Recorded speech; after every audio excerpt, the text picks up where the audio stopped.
16세기 독일의 종교개혁자 마틴 루터에게 사실은 큰 사상적인 영향을 주었던 한 사람이 있습니다. 그는 독일의 마이스터 에크하르트라고 하는 14세기 인물입니다. 루터는 16세기의 인물이고 에크하르트는 14세기 인물입니다. 그는 로마 교황청으로부터 파문을 당한 수도사였습니다. 그의 주장은 이것입니다. 간단히 한마디로 말씀드리면 내가 나를 아는 것보다 하나님이 나를 더 아신다. 내가 나에게 가까이 있는 것보다 하나님이 나에게 더 가까이 계시다. 그래서 하나님께로의 몰입을 이야기하게 되고 나와 하나님의 합의를 이야기하게 됩니다. 이것이 로마 교황청에게는 상당히 불편한 생각이었습니다. 지금 보좌 위에 높이 계시는 초월하신 하나님을 강조해야 되겠는데 지금 에크하르트는 너무 내면적인 세계를 들여다보고 있습니다. 이건 너무 신비주의적인 것이다. 너무 불편한 생각이다. 교회가 알아야 될 것을 넘어서는 생각이다. 주제 넘은 생각이요 주제 넘은 영역이다. 이렇게 해서 그를 이단으로 정죄하게 됩니다. 그가 죽고 시간이 많이 흘러서 이제 루터의 시대 때 이 에크하르트가 다시 조명을 받게 됩니다. 그래서 이 마이스터 에크하르트가 얘기했던 그 고백이 루터의 고백에 많이 반영됩니다. 나와 함께 하시는, 아니 나와 가까이 계시는, 비밀스럽게 나의 모든 것을 아시고 나의 정말로 가까운 그 내면에 함께 계시는 그 하나님을 루터도 고백하게 됩니다. 성도 여러분, 하나님은 우리와 함께 하실 뿐만 아니라 가까이 동행하십니다. Recapitulation이라는 이레니우스의 유명한 대속론이 있습니다. 이 recapitulation이란 말이 무슨 뜻이냐? 예를 들어 음악 하실 때 recapitulation이라는 말을 쓸 때는 예를 들어 소나타와 같이 어떤 한 부분이 계속 반복적으로 재현될 때 그런 말을 씁니다. 그럼 이 이레니우스는 이 말을 어떻게 썼느냐? 예수님께서 십자가에 달려 돌아가시면서 온 인류의 죄악을 대속하실 때 그저 뭉뚱거려서 편안한 마음으로 그렇게 대속하신 것이 아니라 마치 자기의 죄처럼 온갖 수치와 부끄러움과 고통 간에 일일이 하나하나를 그 모든 죄를 recapitulate 마치 재현하듯이 반복하듯이 그렇게 아프게 우리의 죄를 담당하셨다 하는 그런 눈물 나는 이레니우스의 대속론입니다. 물론 우리가 이레니우스의 그 생각을 다 따를 필요는 없습니다. 그러나 성경은 분명하게 얘기합니다. 성령께서 우리를 위해서 탄식한다 하셨습니다. 말할 수 없는 탄식으로 우리를 위해서 친히 간구해 주시는 성령 하나님, 그분이 우리와 함께 계십니다. 개인적으로나 역사적으로나 마찬가지입니다. 함께 계시고 가까이 계시는 그 하나님을 우리는 꼭 기억해야 될 것입니다. 오늘 우리가 3.1절 기념 예배로 드립니다만 저는 이런 3.1절 예배라든지 혹은 6.25, 8.15 기념 예배 때 개인적으로 아쉬움을 느끼는 것이 하나 있습니다. 독일의 베를린 그 시 한복판에 가시면 우리 서울로 치면 광화문 내거리 같은 그 바로 중심에 카이저 빌헬름 교회가 있습니다. 그런데 2차 대전에 연합군이 폭격했을 때 그대로 무너지고 불탄 것을 복구하지 않고 그대로 내버려 두었습니다.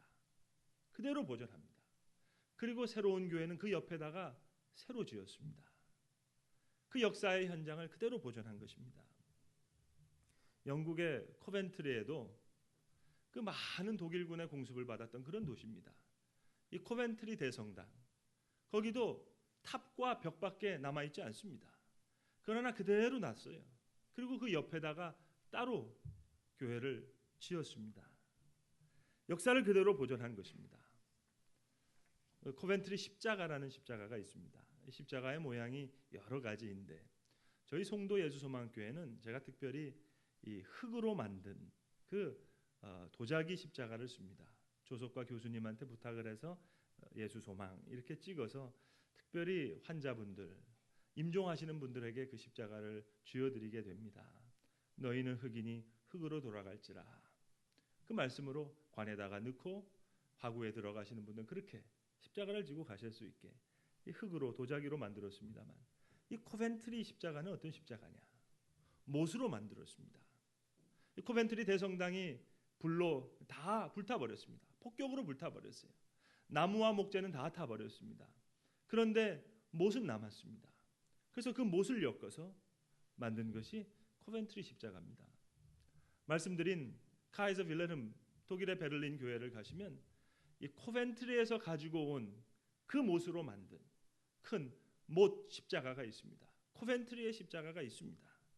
수많은 상징적인 의미가 거기에 담겨져 있습니다. 역사는 이처럼 우리에게 많은 교훈을 줍니다. 좀 심한 이야기가 될 수 있을지 모르겠습니다만, 우리나라 면마다 읍마다 있었다고 하는 그 일본 신사 하나쯤이라도 어디에든지 교회 옆이라도 좋습니다. 좀 하나쯤이라도 남겨놨으면 어땠을까 하는 그런 아쉬움이 있습니다. 이사야 선지자는 이사야서 43장에서 46장에서 이렇게 외칩니다. 너희 패역한 자들아, 이 일을 기억하고 장부가 되라. 옛 정리를 기억하라는 겁니다. 이 일을 마음에 두라. 그리고 장부가 되라. 기억하지 못하는 자들은 패역한 세대라고 그렇게까지 이야기했습니다. 오늘 우리가 함께 읽은 본문 성경 말씀은 너무나도 유명한 장면입니다. 이스라엘 백성 애굽에서 무려 430년간 노예 생활을 했습니다. 36년이 아닙니다. 430년간 노예로 태어났고 노예로 자랐습니다. 사람이라고 할 수 없는 동물과 비슷한 그런 노예 생활입니다. 우리는 10개 같은 그런 영화 보면은 너무 배우들을 잘 써서 멋있게 그 출애굽하는 장면을 그려놨습니다만 사실은 노예입니다. 사람이라고 불리기도 뭐하는 그런 동물과 같은 그런 무리들, 오합지졸과 같은 무리들을 하나님께서 이끌어내셨습니다. 그리고 이 출애굽한 백성들을 하나님께서 구름 기둥과 불 기둥으로 인도하십니다. 옛날에는 전쟁을 할 때 수만 명의 군사들이 혹은 수십만 명의 군사들이 큰 행진을 하게 됩니다. 차가 없었던 시절이니까 하루 이틀을 걸어가는 것이 아니라 몇 달을 그렇게 걸어갑니다. 그때 앞서가는 장수 옆에 큰 항아리를 놓고 여기에다가 불을 지폈다고 합니다. 그래서 그 연기가 올라가는 것을 보고 모든 진군하는 백성들의 저 말미에서 후미에서 볼 때, 저 앞에 우리의 장수가 앞서가신다. 밤에는 불을 피웁니다. 그래서 그 환한 불길을 따라 저 앞에 우리의 장수가 있다. 우리의 선두는 저쪽 나가는구나. 그것을 알았다는 그런 기록이 있습니다. 그러나 오늘 성경은 그런 이야기가 아닙니다. 오늘 성경에 나오는 이 구름 기둥, 불 기둥은 그런 차원의 이야기가 아닙니다. 하나님의 능력으로 하나님께서 친히 역사하셨습니다. 구름 기둥, 불 기둥으로 인도하십니다. 낮에는 큰 구름 기둥으로 정말로 뜨겁게 내려치는 이 햇빛을 다 막으시고 그늘을 내려주십니다. 저는 이스라엘을 방문했었을 때 마침 7월 달에 방문을 했습니다. 정말 뜨거웠습니다. 정말 타 죽을 정도로 40도가 넘는 그런 더위를 한번 경험해 봤습니다. 그런데 밤이 되니까 제가 조금 과장해서 말씀드리면 정말 반팔을 입고 나갔더니 얼어 죽겠더라고요. 그게 광야입니다. 그게 사막입니다. 장정만 60만이 이제 광야를 지나갑니다. 그때 그 밤에 불기둥이 이스라엘 백성들을 보호하시게 됩니다. 자, 이 구름 기둥과 불 기둥에는 어떤 의미가 있습니까? 이스라엘 백성에게는 하나님께서 보호하신 의미가 있고, 그리고 그의 대적인 애국군에게는 심판의 의미가 있습니다. 그래서 우리가 읽은 이 본문 말씀 바로 뒤에 이어지는 출애굽기 14장을 보시면 이스라엘 백성들이 홍해를 건너가게 될 때 하나님께서 구름 기둥과 불 기둥으로 애굽 군대를 어지럽히셨다 하는 말씀이 나옵니다. 구름 기둥, 불 기둥, 우리에게는 보호의 증거요, 그의 대적인 애굽에게는 심판의 증거입니다. 430년간 머물렀던 곳을 이제 떠나서 천천히 항오를 지으면서 떠나는 이 무리들을 한번 상상해 보시기 바랍니다. 보시기 바랍니다. 얼마나 굉장한 모습이었겠습니까? 그런데 여러분, 도대체 길잡이가 누굽니까? 가나안까지 가본 사람 여기 단 한 사람도 없습니다. 지도자라고 하는 모세, 그도 모르는 길입니다. 지도 한 장 손에 없습니다. 나침반도 없습니다. 지식도 없고 경험도 없습니다. 그런데 하나님께서 이스라엘 백성들을 인도하십니다. 이스라엘 백성은 모세의 말을 믿었고 모세는 하나님의 말씀을 믿었습니다. 한번 생각해 보세요. 정말 기가 막힌 말씀 아닙니까? 그런데 더 중요한 말씀이 있습니다. 구름 기둥과 불 기둥에 가장 중요한 의미가 있습니다. 그 구름 기둥과 불 기둥이 인도하는 길이 도대체 어떤 길이냐 하는 것입니까? 본문 18절에 보시는 대로 홍해의 광야길로 돌려. 도대체 어떻게 하시겠다는 말씀입니까? 저 구름 기둥과 불 기둥이 인도하는 길이 평온한 길이 아니었습니다. 앞뒤가 꽉 막혀 있는 홍해의 광야길로 인도하십니다. 기가 막힌 얘기입니다. 어떻게 이런 일이 가능하다는 얘기입니까? 하나님께서 인도하신 길입니다. 하나님께서 가라 하신 길입니다. 모세가 인도한 길입니다. 구름 기둥과 불 기둥으로 인도하신 길입니다. 그런데 앞에는 홍해, 뒤에는 애굽 군대입니다. 이제 어디로 가야겠습니까? 도가내든 쥐입니다. 시편 23편 말씀을 보시면 여호와는 나의 목자시니 내게 부족함이 없으리로다. 내가 사망의 음침한 골짜기를 다닐지라도. 목자가 푸른 풀밭과 실만한 물가로 인도하시기 위해서 때로 양을 비탈길로 인도할 때가 있습니다. 골짜기로 인도할 때가 있습니다. 사막의 음침한 골짜기를 지나갈 때 내가 해를 두려워하지 않을 것은 주의 지팡이와 막대기가 나를 안위하시나이다. 여러분, 성화에서 목자의 긴 지팡이를 보셨을 겁니다. 아주 깁니다. 근데 그 끝이 이렇게 구부러져 있습니다. 길을 가는 양이 웅덩이에 빠집니다. 매매하면서 웁니다. 그때 목자는 그 지팡이를 내려서 양의 목에다가 걸어서 그것을 끌어내는 겁니다. 이것이 목자의 지팡이입니다. 목자의 지팡이가 건져냅니다. 그리고 목자의 막대기가 있습니다. 이리가 달려듭니다. 맹수가 달려듭니다. 그때 목자가 나가서 막대기로 그 맹수와 싸웁니다. 이리와 싸웁니다.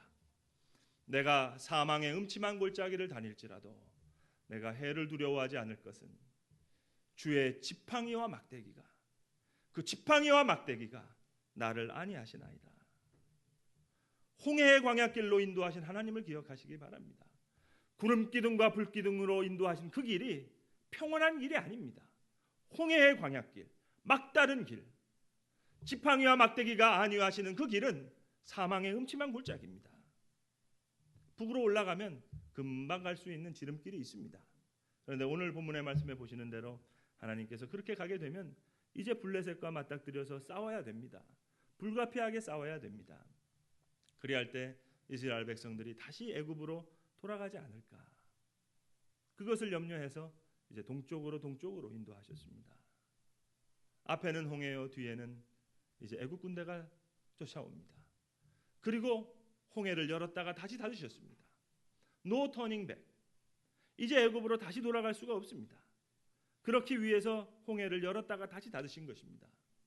오늘 본문 19절에 보시면 모세가 요셉의 유고를 가지고 나왔다, 이런 얘기가 나옵니다.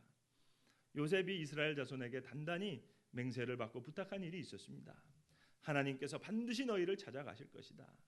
그러니 내 유고를 이 애굽 땅 총리 대신 했다고 여기다 놔두면 너희가 애굽을 생각할 것 아니냐. 하나님께서 반드시 너희를 찾아갈 것이니 반드시 내 유고를 가지고 그리고 애굽을 떠나라.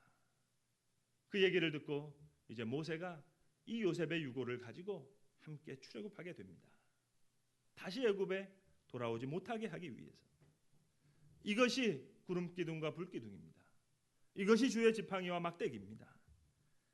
40년간 이제 가나안 땅에 들어갈 수 있는 백성으로 하나님께서 훈련시키십니다. 좋은 길로 인도하시는 것이 아니라 광야길로, 홍해의 광야길로 인도하셨습니다. 그 길 내가 알 수 없는 길이죠. 주가 아시는 일입니다. 내 갈 길 그만이 아십니다. 주님만이 내 길을 아십니다. 이거를 믿는 것만큼 행복할 수 있고 이것을 의지하는 만큼 평안을 느낄 수 있습니다. 의심이라고 하는 병, 이것은 중병입니다. 고칠 수 없는 병입니다.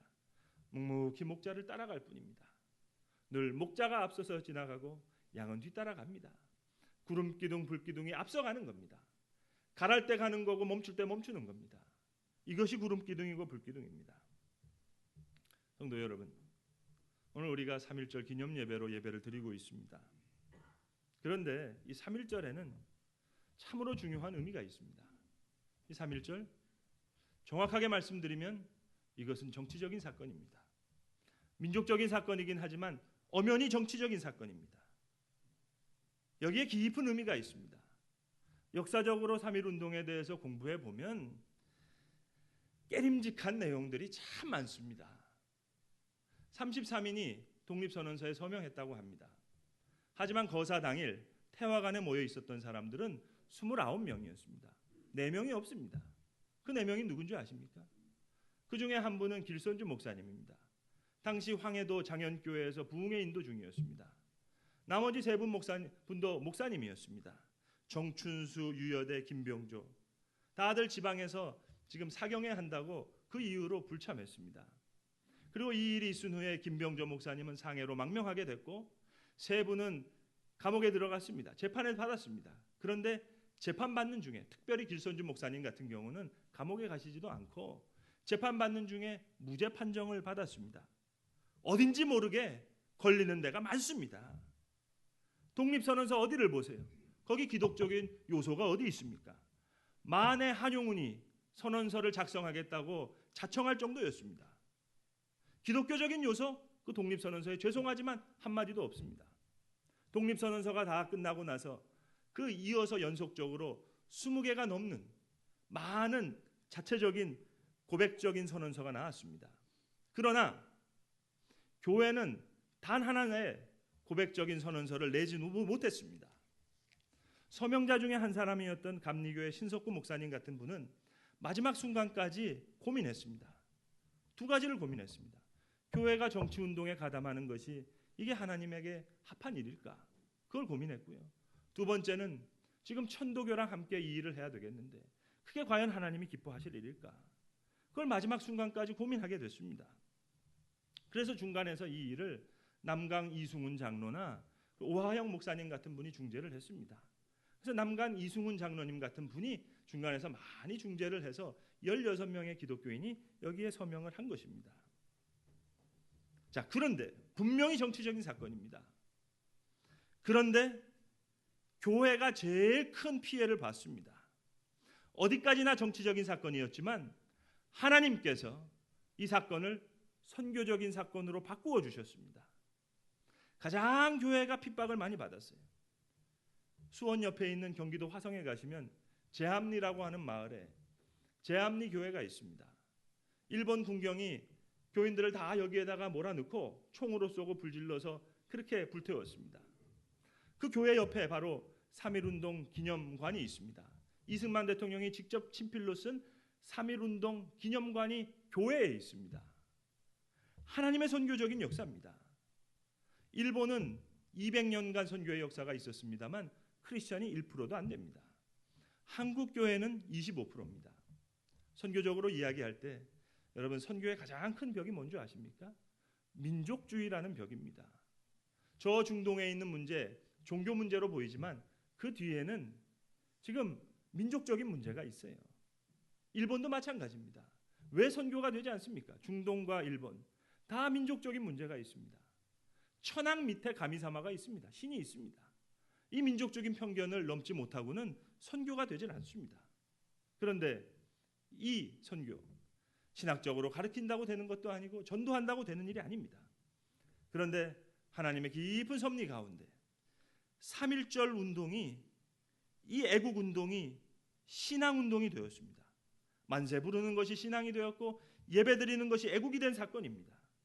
아주 자연스럽게 민족적인 편견을 넘어서게 된 거예요. 선교의 문이 활짝 열리게 된 것입니다. 옛날 찬송가를 찬미가라고 했는데 우리가 부르는 애국가가 찬미가 14장입니다. 원래 교회에서 부르던 찬송가였습니다.